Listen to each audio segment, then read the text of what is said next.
obtenir le pouvoir, pour avoir le pouvoir en RDC, les acteurs politiques doivent-ils être prêts à tout brader, même nos valeurs morales, culturelles, pour plaire à des lobbies occidentaux? Et le président Tshisekedi avait tout à fait raison d'alerter l'opinion nationale, la population congolaise, sur le danger que nous courons à travers certaines candidatures, des candidatures dangereuses pour la nation, dangereuses pour la souveraineté du pays. Ah bon?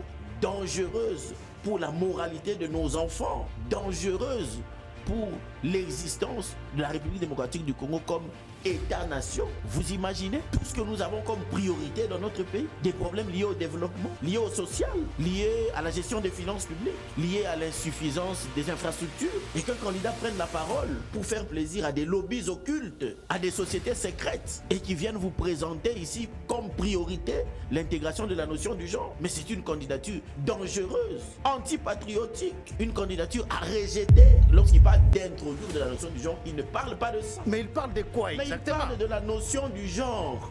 C'est la théorie qui veut que l'on encourage les mariages homme-homme et femme-femme. C'est la théorie qui va même plus loin dans certaines écoles en Occident aujourd'hui, où on apprend déjà aux enfants, à l'école maternelle, des pratiques de la sexualité. C'est tout ça la notion du genre dont parlait le docteur Mukwege. C'est une candidature abominable, horrible, qu'il faut rejeter. Une candidature dangereuse. Tout ça pour plaire à des lobbies qui financent, qui soutiennent sa candidature. Il y a des valeurs africaines, des valeurs spirituelles que nous devons conserver. Le président Tshisekedi n'a pas cité de nom. Le président Tshisekedi a dit qu'il y a des candidats de l'étranger. Tout à coup, on a vu un homme bondir de son fauteuil. C'est comme on dit en langage des Quinois, Libanga na Molili. On a vu tout à coup un candidat bondir, réagir aussitôt. Erreur de communication encore. Parce qu'en réagissant ainsi, il a montré à tout le monde que c'est de lui qu'il s'agissait. Et on a détecté l'un des candidats de l'étranger. Je crois que les Congolais de la diaspora qui auront l'occasion de voter cette fois-ci, ils savent ce que le docteur Mukwege pense d'eux. Donc il dit que ce sont des assistés. Le docteur Mukwege se moque de nos compatriotes de la diaspora. C'est la vérité ou bien un manque de considération? Mais il en a parlé avec dédain, avec mépris. Et c'est pas tout le monde, ça, il faut le souligner. Mais il a généralisé. Donc pour lui, les Congolais qui sont à l'étranger sont des assistés, des gens qui ne foutent rien. J'espère que nos compatriotes qui sont en France, en Belgique et ailleurs vont en tirer les conséquences.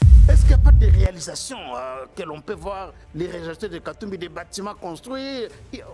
On n'a rien de Katumbi aujourd'hui au Katanga? J'ai appris que ses supporters parlent du pont Lualaba. Mais si c'est ça qu'on retient comme réalisation de lui, au Lualaba, un seul pont sur la rivière. 8 ans de gouvernance de toute la province, avec tous les minerais du Katanga. Vous comparez dans le temps, dans la durée, la gestion de M. Katumbi, le pouvoir, l'influence politique qu'il avait, avec les quelques années, par exemple, que Mme Fifi Masuka 2 ans a fait au Lualaba, les 2 ans, il n'y a pas match, il n'y a pas photo. Voilà encore une candidature extrêmement dangereuse. Ah bon? Katumbi aussi une candidature dangereuse? Très dangereuse.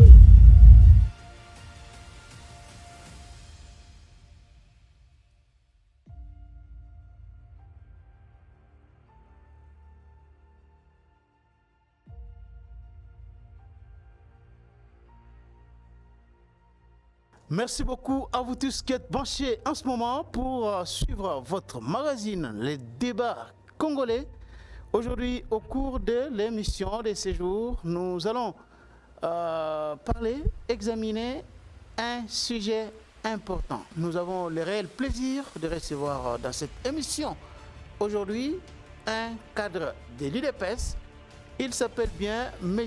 Désir Massani. Il est candidat député national dans la circonscription électorale de la Lukunga. Maître Désir Massani, bienvenue dans cette émission. Merci monsieur le journaliste, merci beaucoup pour m'avoir accordé l'opportunité de m'exprimer autour de ce thème ô combien important pour la vie politique de notre pays. Merci beaucoup. Alors, on ne va pas quand même mettre de côté l'actualité.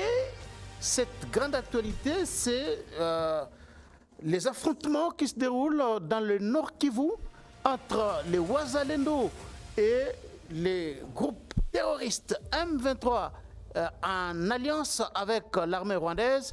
Désir Massani, ça chauffe à l'heure où nous parlons ici, dans les Massissi, dans les Rutshuru, les territoires de Niragongo. les Wazalendo, ces jeunes patriotes, sont sur tous les fronts pour combattre les M23. Quelle est d'abord votre réaction à chaud lorsque vous voyez ces jeunes déterminés à en finir avec l'ennemi? Oui, comme vous le disiez tout à l'heure, ça chauffe, mais il me semble que ça chauffe dans le bon sens. Parce que c'est une très bonne chose de voir combien ces jeunes patriotes, ces jeunes Congolais se battent pour récupérer les terres de leurs ancêtres qui ont, pendant des mois, pendant des années, été occupées par l'étranger pour des raisons que nous connaissons tous, de prédation économique de nos matières premières, de minerais. Il y a nos femmes, nos filles, nos sœurs qui ont souffert des affres de la guerre depuis plusieurs décennies aujourd'hui, des viols, des meurtres, des déplacements massifs de population. Et je me félicite de voir qu'il y a des jeunes Congolais patriotes qui se battent pour que les Congolais aient la pleine souveraineté sur l'ensemble de leur territoire. Et je me félicite aussi des avancées justement obtenues à l'occasion de ces affrontements par ces jeunes patriotes, parce qu'on voit aujourd'hui que le M23 et leurs parrains, M. Kagame, sont en perte de vitesse. Ils courent dans tous les sens et ils ne savent plus à quoi s'en tenir. Mais nous ne pouvons que nous en féliciter, même si c'est vrai que notre armée, notre gouvernement respecte le cessez-le-feu conformément aux accords à Luanda et puis à Nairobi. Alors, Décima Sani, la question que les gens se posent, et aussi les M23 se la posent, est-ce qu'aujourd'hui peut-on dire que les Wazalendo sont sous-traités par les FARDC? Est-il normal que les FARDC sous-traitent finalement les Wazalendo? Non. Le gouvernement a communiqué à cet effet en disant qu'il s'agit des jeunes patriotes. Le gouvernement a même publié un communiqué où il avertissait sur le fait qu'il y a un convoi destiné aux FARDC contenant tenues et munitions qui avait été attaqué à quelques encablures de Beni, et que ne soyez pas surpris de voir que les uniformes des FARDC ou des munitions soient utilisés par des groupes d'autodéfense. Donc ce n'est pas le gouvernement. Le gouvernement respecte la feuille de route de Luanda et puis de Nairobi. Donc ce n'est pas le gouvernement congolais. Nous sommes respectueux de nos engagements. Mais nous nous félicitons de voir que des fils du pays se battent pour récupérer nos terres. On ne peut pas condamner les avancées obtenues par les Wazalendo. Bon, il y a eu beaucoup de rapports, notamment des rapports de l'ONU qui, ces rapports ont toujours accusé le gouvernement congolais d'utiliser les groupes armés pour combattre notamment l'armée rwandaise et les M23. Et on parle même de cette sous-traitance des FDLR par l'armée congolaise. Mais de qui se moque-t-on? Nous sommes l'État congolais, nous sommes le gouvernement congolais. La République démocratique du Congo, c'est 2 345 000 km². Nous avons le droit d'utiliser tous les moyens en notre possession pour avoir la pleine souveraineté sur notre territoire. Ce n'est pas à nous de nous justifier de notre présence sur notre sol. C'est aux Rwandais et avec leur supplétif du M23 de se justifier. On ne peut pas... Je ne confirme pas cette thèse. Mais quand bien même elle serait vraie, ce n'est pas au gouvernement congolais de se justifier, de dire pourquoi il cherche à récupérer des portions de son territoire. De qui se moque-t-on?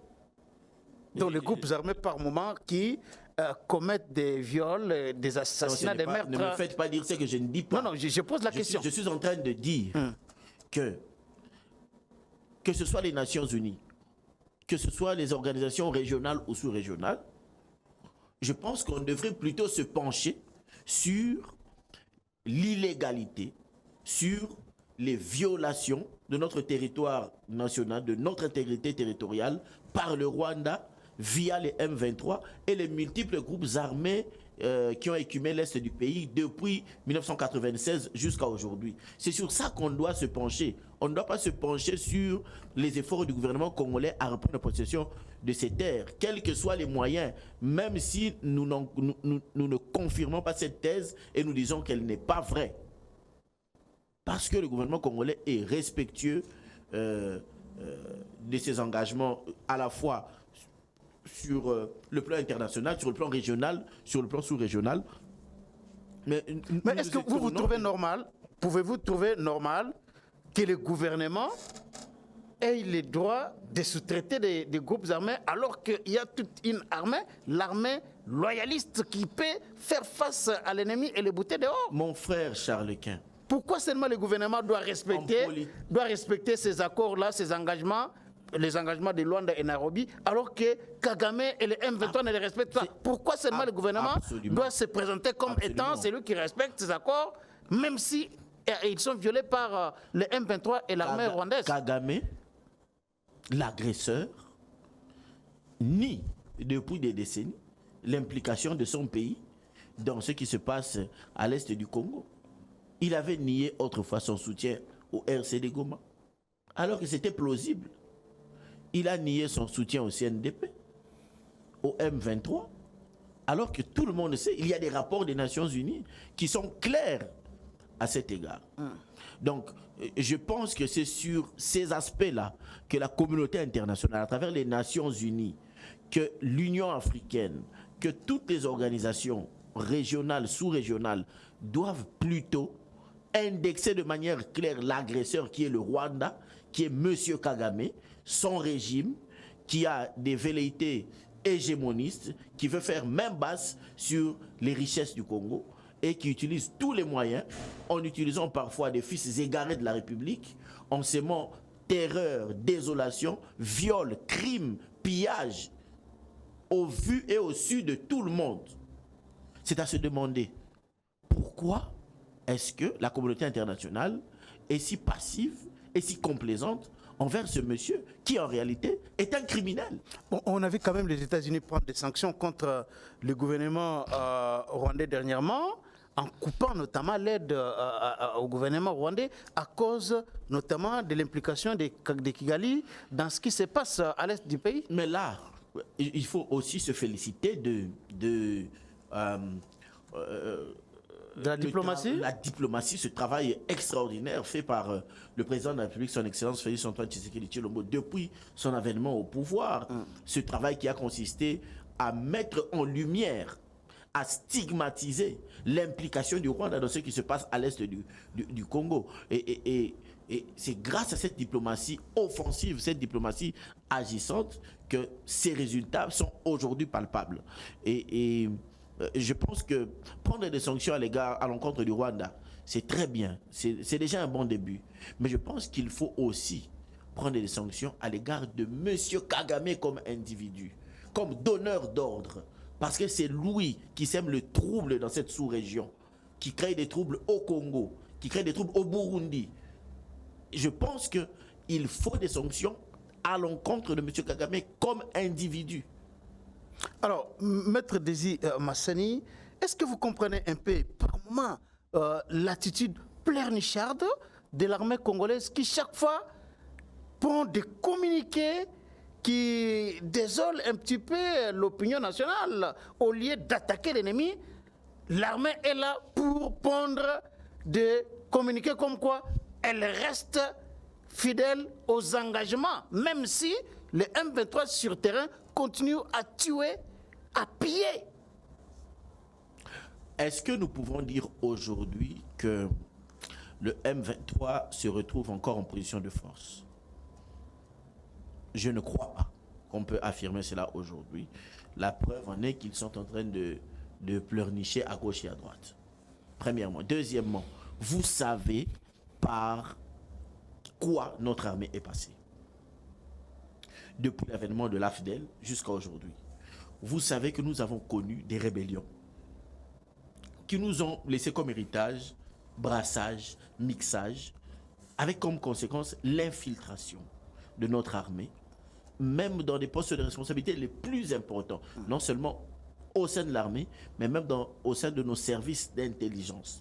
Et il faut saluer l'intelligence du président Tshisekedi, qui, en quelques années, a su remettre de l'ordre. Tenez, depuis que le président Tshisekedi est au pouvoir, l'embargo sur les armes a été levé. Le régime de notification a été levé. Le budget alloué à l'armée a été augmenté de manière significative. On est aujourd'hui au-delà de 1,5 milliard de dollars.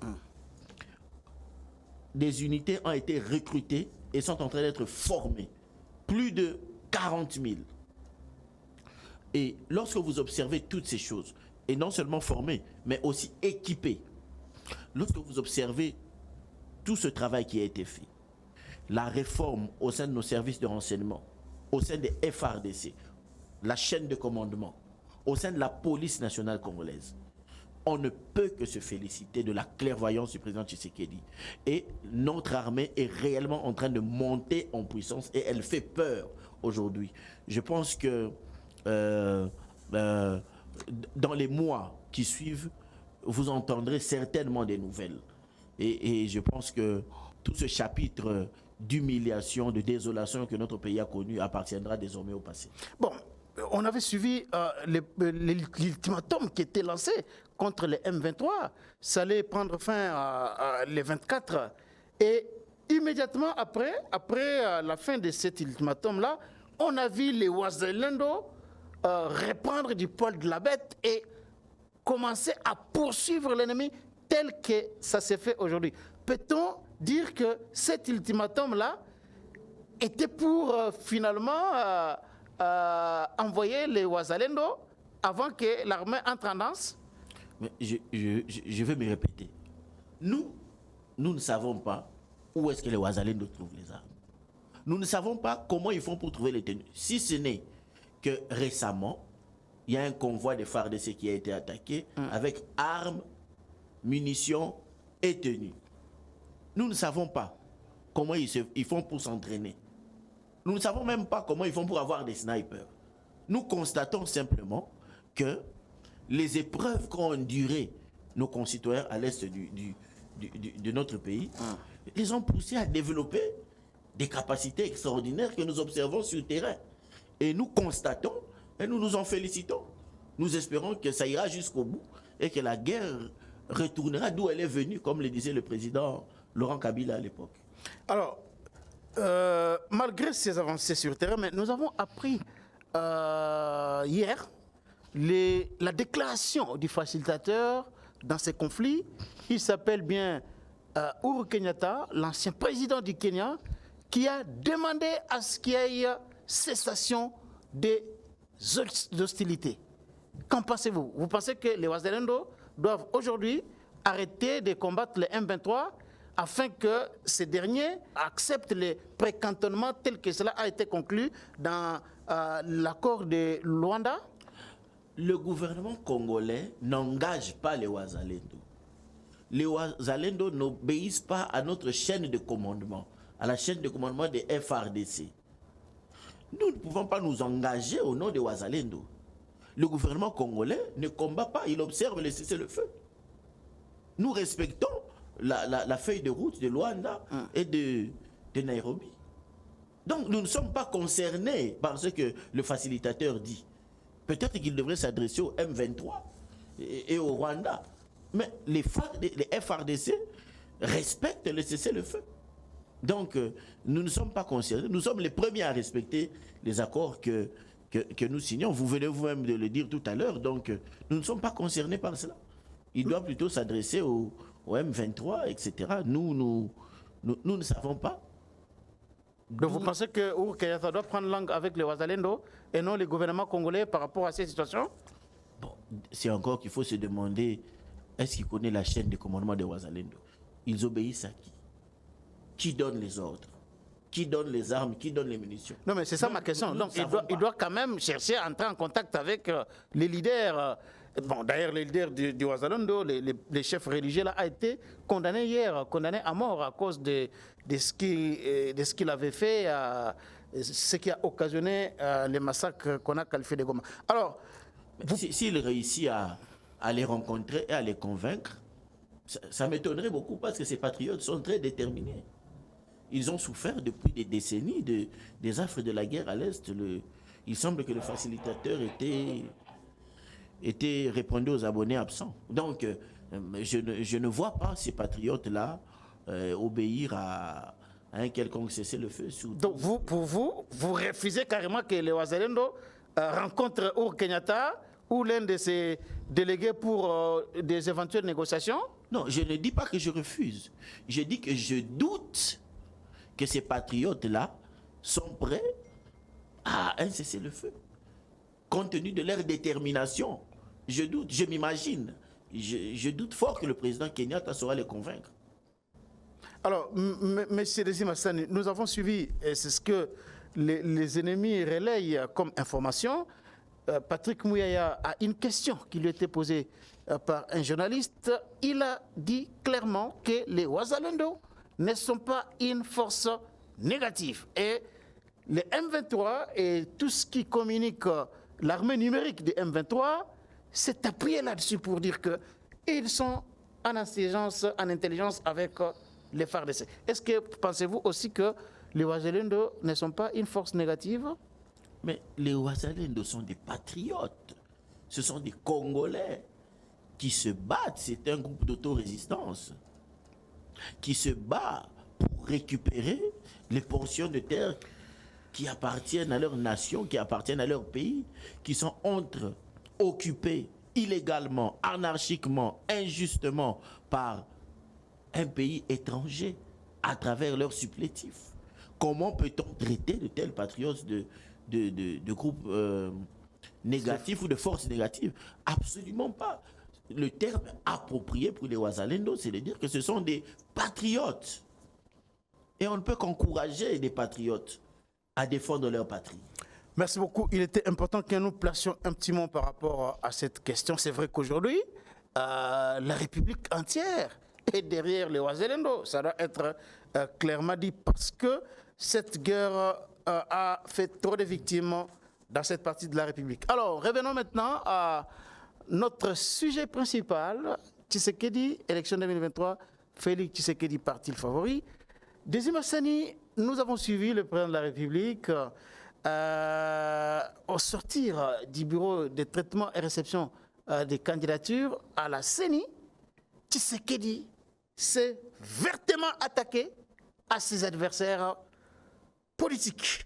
Pensez-vous que Tshisekedi, en s'attaquant à Mukwege et Katumbi, plus particulièrement, était-il allé vite en besogne? Je pense que nous sommes dans une période électorale, même si officiellement la campagne n'a pas débuté, mais nous sommes en période électorale parce que le dépôt des candidatures en lui-même consacre la période électorale. Et qu'en période électorale, il n'est pas surprenant qu'il y ait des joutes verbales à gauche et à droite. C'est de bonne guerre. Et que le président Tshisekedi, tout en étant président de la République, est un acteur politique. Il faut garder ça en tête. Que il est candidat. Et candidat, c'est un acteur politique à part entière, qui a des positions, qui a des points de vue, bien qu'occupant la fonction présidentielle. Donc, et le président Tshisekedi avait tout à fait raison d'alerter l'opinion nationale, la population congolaise. Alerter et non attaquer? Alerter la population congolaise sur le danger que nous courons à travers certaines candidatures, des candidatures dangereuses pour la nation, dangereuses pour la souveraineté du pays, dangereuses pour la moralité de nos enfants, dangereuses pour l'existence de la République démocratique du Congo comme État-nation. Il y a des candidatures dangereuses. Il y a des candidats de l'étranger qu'il faut rejeter avec l'énergie la plus extrême. Et le président Tshisekedi dit... Des candidatures dangereuses, c'est quand même fort. C'est très fort ce que tu viens de dire là. Extrêmement dangereux. Comment des Congolais peuvent-ils être présentés comme étant des candidatures dangereuses? Comment? Monsieur le journaliste, lorsqu'un candidat, lors de sa première prise de parole, fait allusion à l'intégration en République démocratique du Congo de la notion du genre, n'est-ce pas une candidature dangereuse que je peux même qualifier d'immorale? Vous imaginez tout ce que nous avons comme priorité dans notre pays?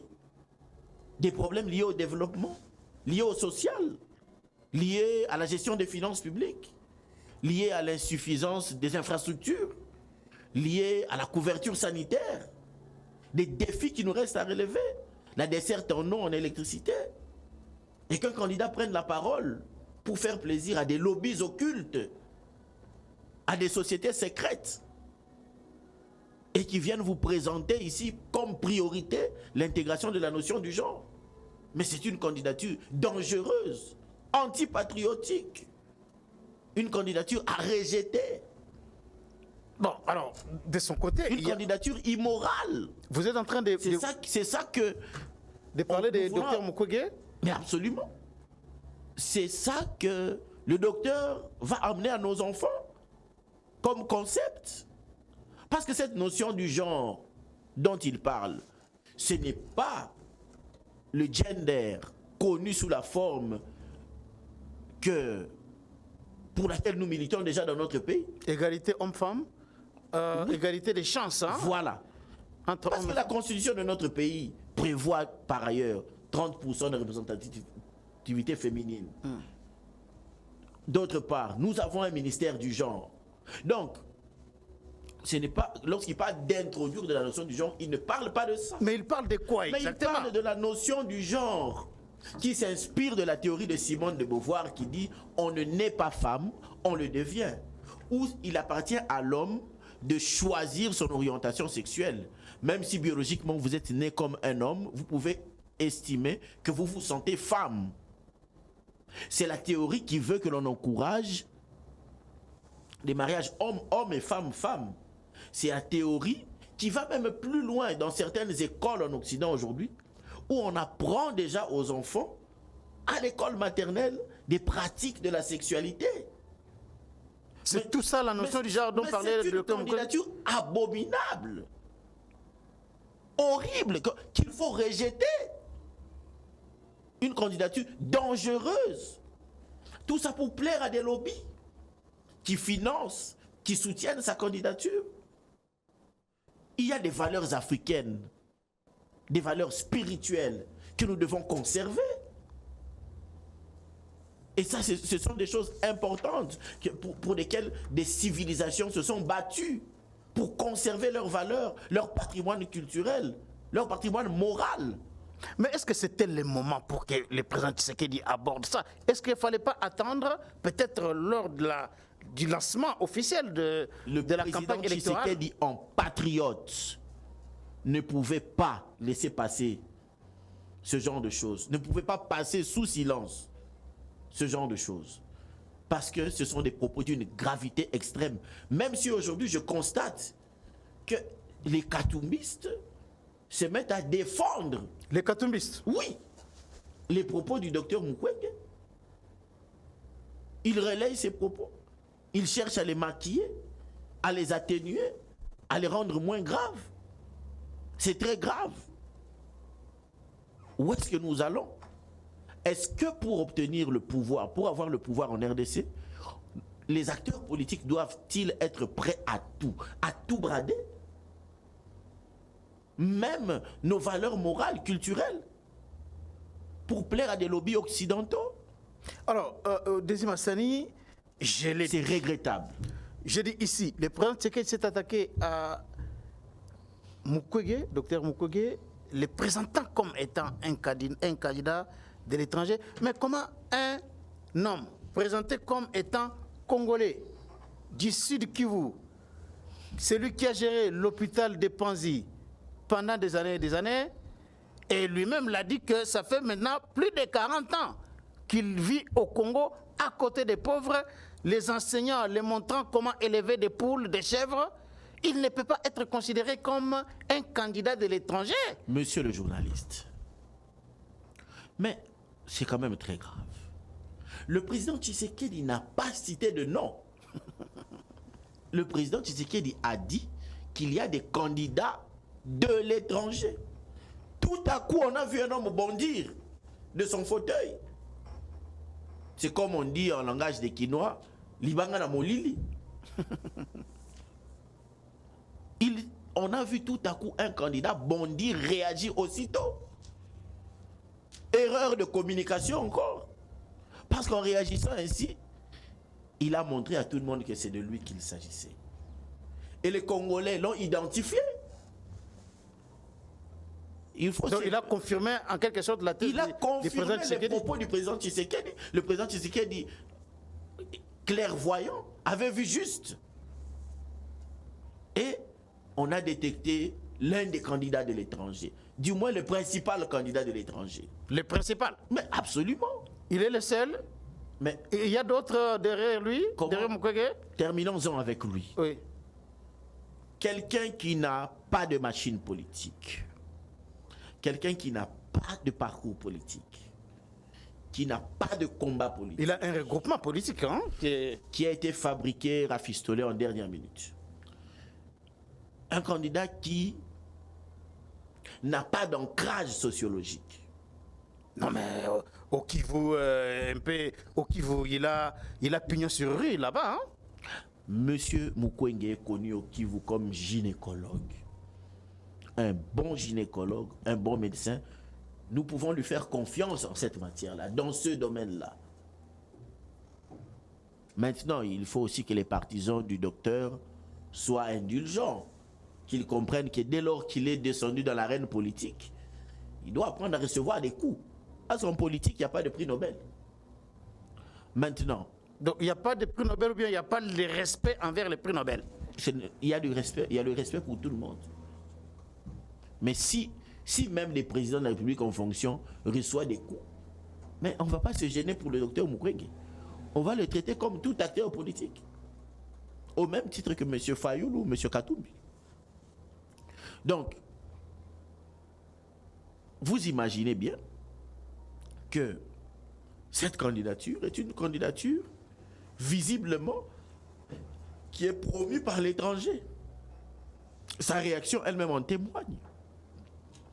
Et je ne sais pas si on doit conclure que c'est le seul candidat de l'étranger. Bon, il a quand même, lui aussi n'a pas cité les noms, hein, mais il a dit que certaines personnes qui vivaient en Europe grâce à l'assistance sociale, pensez-vous qu'il a quand même égratigné un petit peu les Congolais qui vivent de l'assistance sociale en Europe et ailleurs? Je crois que les Congolais de la diaspora qui auront l'occasion de voter cette fois-ci, ils savent ce que le docteur Mukwege pense d'eux.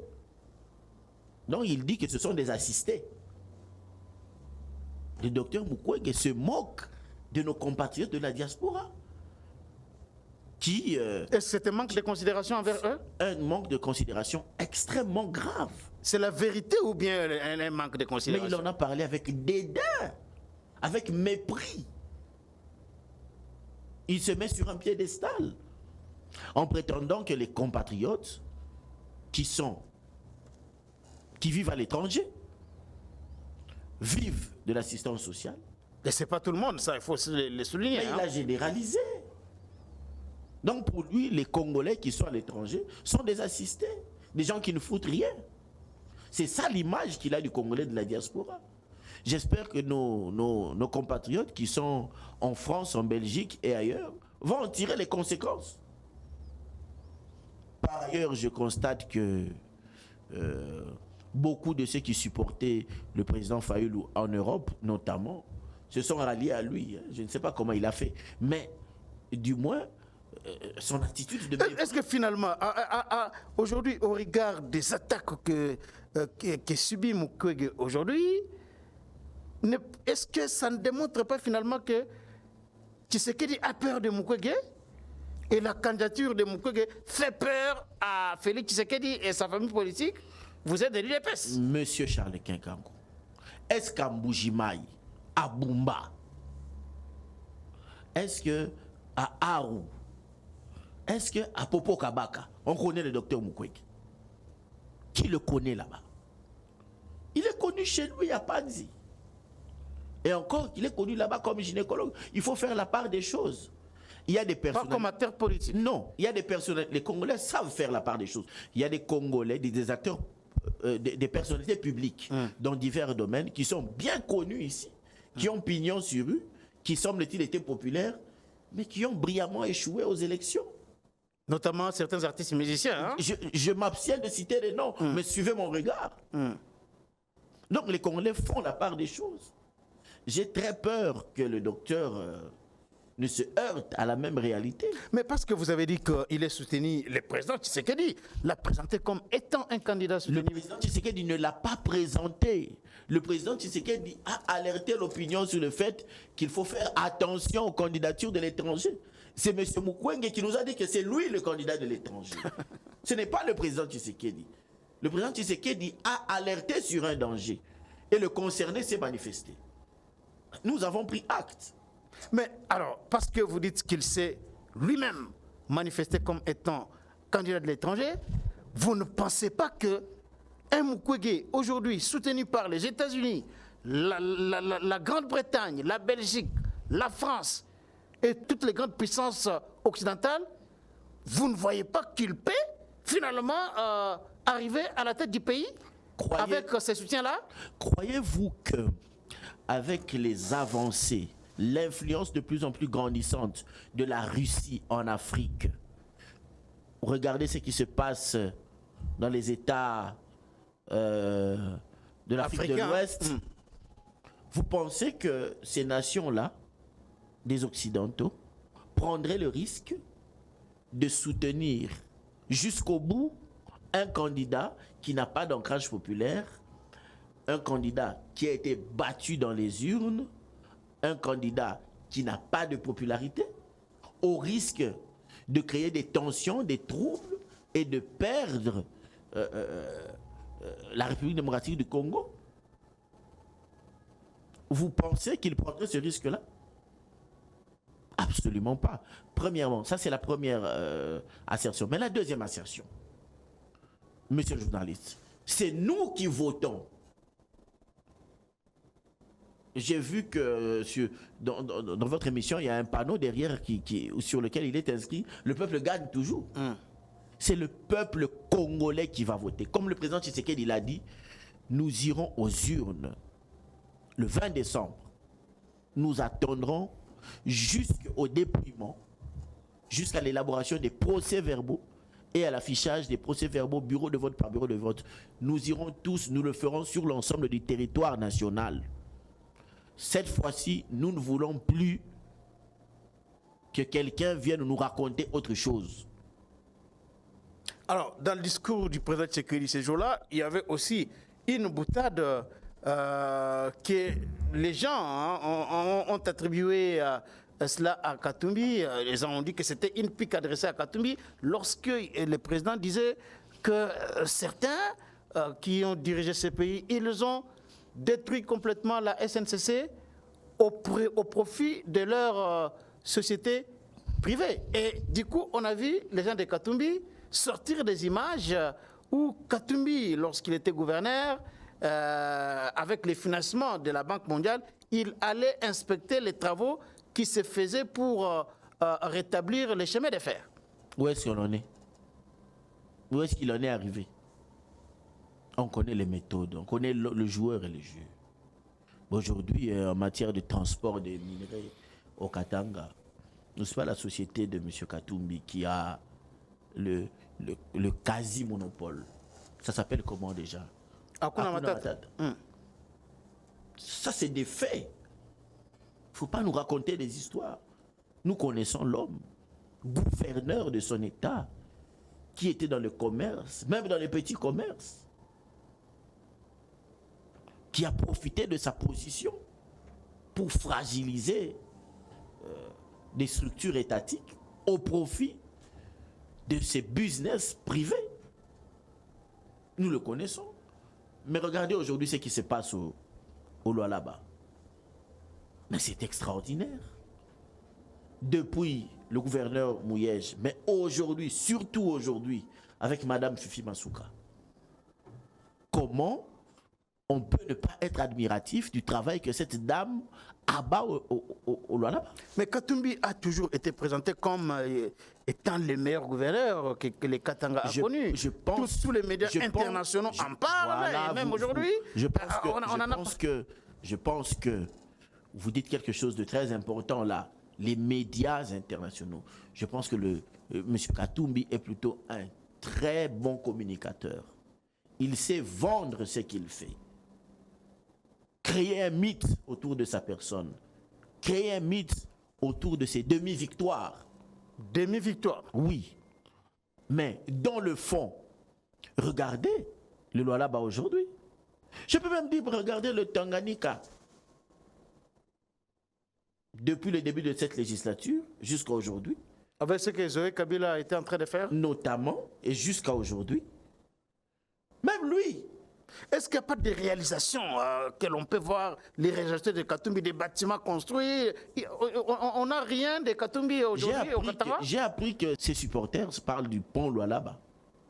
Mais si c'est ça qu'on retient comme réalisation de lui, au Lualaba, un seul pont sur la rivière. En 8 ans de gouvernance de toute la province, avec tous les minerais du Katanga, vous comparez dans le temps, dans la durée, la gestion de M. Katumbi, le pouvoir, l'influence politique qu'il avait, avec les quelques années, par exemple, que Mme Fifi Masuka 2 ans, a fait au Lualaba, les 2 ans, il n'y a pas match, il n'y a pas photo. Voilà encore une candidature extrêmement dangereuse. Ah bon? Katumbi aussi une candidature dangereuse? Très dangereuse. Pourquoi? Pour des raisons bien évidentes que vous et moi connaissons. Mais je pense que il y a de quoi être modeste. Je parle ici de M. Katumbi. Il a vraiment de quoi être modeste, être humble, faire profil bas lorsque l'on voit aujourd'hui le travail qui se fait dans la province du Katanga depuis qu'il n'est plus là. Donc, on nous avait plutôt vendu des illusions. Aujourd'hui, on se rend compte que ce n'était faux. Ce n'était que des faussetés. Alors, Désiré Massani, parce qu'on tend vers la fin de cette émission, mais il y a une menace. La menace de John Numbi contre le processus électoral. Il a lancé pratiquement un ultimatum contre le président Tshisekedi. D'ici le 20 décembre, si Tshisekedi ne se retire pas du pouvoir, parce qu'il ne veut même pas que Tshisekedi soit candidat, il ne veut pas que Tshisekedi se présente à l'élection présidentielle, s'il ne se retire pas, alors Dieu sera juge entre lui, John Numbi, et Tshisekedi. Vous avez certainement suivi la déclaration de John Numbi. Qu'en pensez-vous? Beaucoup de tristesse. Beaucoup de tristesse de constater que finalement nous ne croyons pas tous en la démocratie en République démocratique du Congo. Beaucoup de tristesse de constater que beaucoup d'acteurs politiques congolais font preuve d'un narcissisme criminel. Comment voulez-vous que ce monsieur que nous connaissons pour le meurtre de Floribert Chebeya, de Fidel Bazana, pour avoir participé à tant de crimes et d'exactions en RDC, vienne nous donner des leçons de démocratie et de liberté de l'opposition? C'est inacceptable. En vertu de quoi peut-il demander au président Tshisekedi de se retirer et de ne pas se représenter? En vertu de l'accord qui était signé entre les FCC et les Cash à l'époque. Il a évoqué cet accord-là. L'accord FCC-Cash établissait des règles de gestion commune, une majorité parlementaire pour gouverner la République. Cet accord a été rompu. Rompu? Oui, tout bonnement. Et c'est à la suite de cette rupture que l'Union sacrée aujourd'hui existe. Je ne sais pas s'il existe un autre accord, mais puisqu'il est en exil, M. Numbi avait la latitude de nous brandir le fameux accord parce qu'il ne courait aucun danger de là où il est. Il pouvait ne fût-ce que le brandir devant les caméras. Moi, j'aimerais voir cet accord-là. Quelles sont les clauses de cet accord-là qui imposaient au président Tshisekedi de ne faire qu'un seul mandat? Et après un seul mandat, il aurait dû rendre le pouvoir à qui? En vertu de quel texte constitutionnel?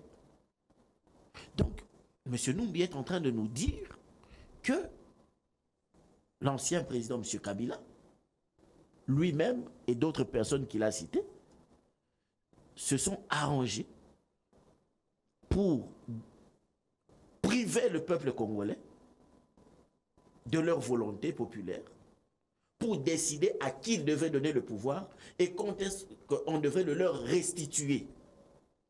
Ce sont des propriétaires du Congo, pratiquement. C'est une injure à la nation. Une injure au peuple congolais. C'est une injure. Mais d'abord, je ne crois pas en l'existence de cet accord. Mais prenons l'hypothèse que cet accord aurait existé. En quoi est-ce que ça nous engage, nous, peuple congolais? En quoi est-ce que ça nous engage? Nous sommes les sujets de M. Numbi. Est-ce que nous sommes ces sujets? Nous lui appartenons. De quel droit? Comment on peut se permettre autant de liberté et venir devant les caméras le dire? C'est vraiment regrettable que nous ayons encore ce type d'hommes en République démocratique du Congo. Donc ils peuvent donner le pouvoir à qui ils veulent, comme ils étaient au pouvoir, mais aujourd'hui là, ils récupèrent leur histoire pour en faire ce qu'ils veulent. Ce sont des propos extrêmement graves. Mais il y a des gens qui ont voulu se faire passer pour le père de la démocratie ou de l'alternance. Ah bon, donc c'était ça? Cette alternance dont il parlait? Ça s'appelle de la forfaiture. Ça s'appelle de la supercherie. Et je pense que c'est inacceptable. Est-ce qu'avec la menace de John Numbi, simplement, s'il vous plaît, que la candidature du président Tshisekedi fait peur.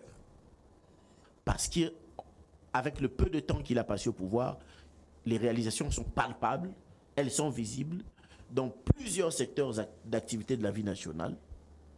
Et que certains se sont rendus compte qu'il faudra encore qu'ils attendent 5 ans. Le dépôt de la candidature du président Tshisekedi, l'engouement populaire autour de ce dépôt a fait peur. Et c'est ça qui a poussé les gens à sortir de leur tanière. Donc nous comprenons. Mais il faudra respecter les règles démocratiques. La Constitution de la République démocratique du Congo dispose que le président de la République a droit à un mandat de 5 ans, renouvelable une fois. Il n'y a aucun accord particulier qui soit au-dessus de la Constitution de la RDC. Je ne crois pas en l'existence de cet accord, mais quand bien même il aurait existé, il n'a aucun impact sur la vie des Congolais.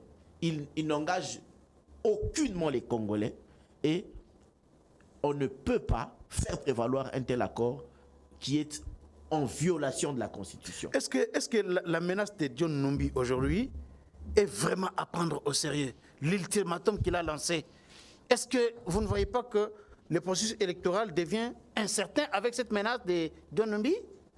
Tout est à prendre au sérieux. Même vos menaces seraient à prendre au sérieux. Il y a des terroristes qui n'étaient pas connus, mais qui, juste en portant une ceinture d'explosifs, ont fauché plusieurs vies humaines.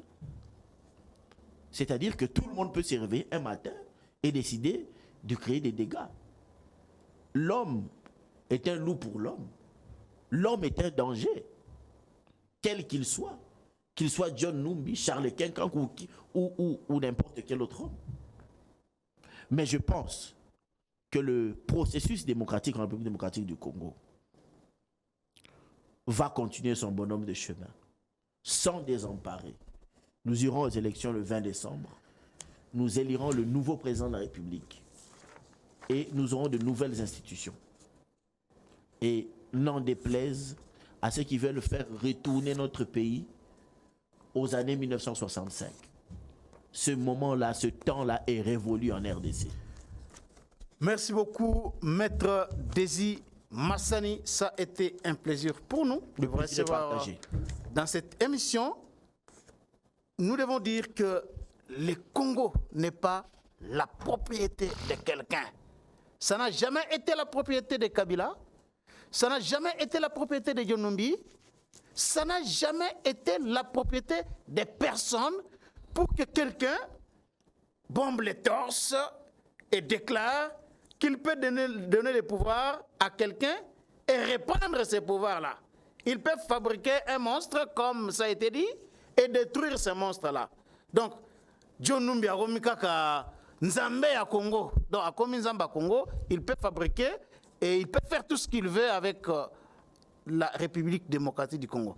C'est vraiment révoltant et en tant que patriote captif de la nation, je ne pouvais que placer ces petits mots-là. L'émission est terminée. Rendez-vous au prochain numéro. Restez branchés.